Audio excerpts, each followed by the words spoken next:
আসসালামু আলাইকুম। প্রয়োজনে ঘাস খেয়ে হলেও অস্ত্র বানাও বাংলাদেশ, এই কথাটি বলেছিলেন শহীদ শরীফ ওসমান হাদী ভাই।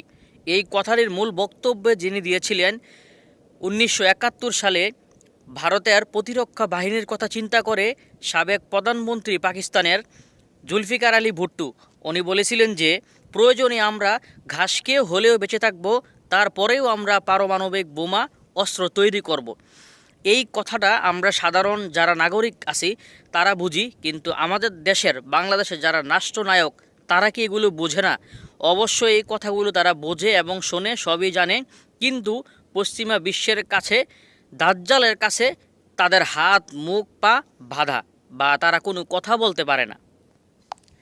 এই কথাগুলো বলার কারণ হলো এটাই, এই যে ইদানিং একটা ঘটনা ঘটলো, আমেরিকা ভেনেজুয়েলার উপর আক্রমণ করলো। এই ঘটনাকে কেন্দ্র করে ভারতের কিছু দাদা বাবুরা তারা বলতেছে যে বাংলাদেশ, তোমরা আমাদের কাছে ওইভাবে মাথা নত করে ফেলো এবং আমাদের নিয়ে কিছু বলো না, তাহলে তোমাদেরও সেম টু সেম অবস্থা হবে।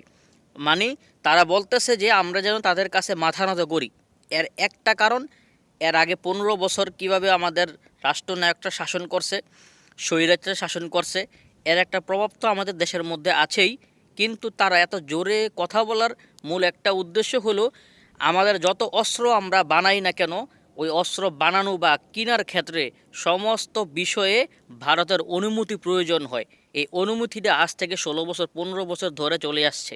তাই এখন যে মাথা মোটা একজন আছে আমাদের ডক্টর ইউনুস, সে একজন এই পশ্চিমা বিশ্বের হাতে একজন পুতুল এবং দাজ্জালি ফেতনা এই রাষ্ট্রে আমাদের কাছে নিয়ে আসছে। এটা আপনারা ভবিষ্যতে দেখতে পারবেন।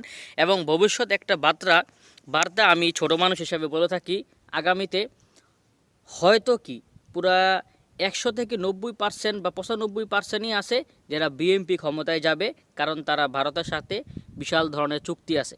এবং যে জামায়াত শিবির, ওনারা বিপুল পরিমাণে ভোট পাবে কিন্তু ওনারা ক্ষমতায় যেতে পারবে না। তো আমি কোনো দল করি না, তারপর এই কথাটা বলে রাখলাম, আপনারা মিলিয়ে দেখে নিয়েন।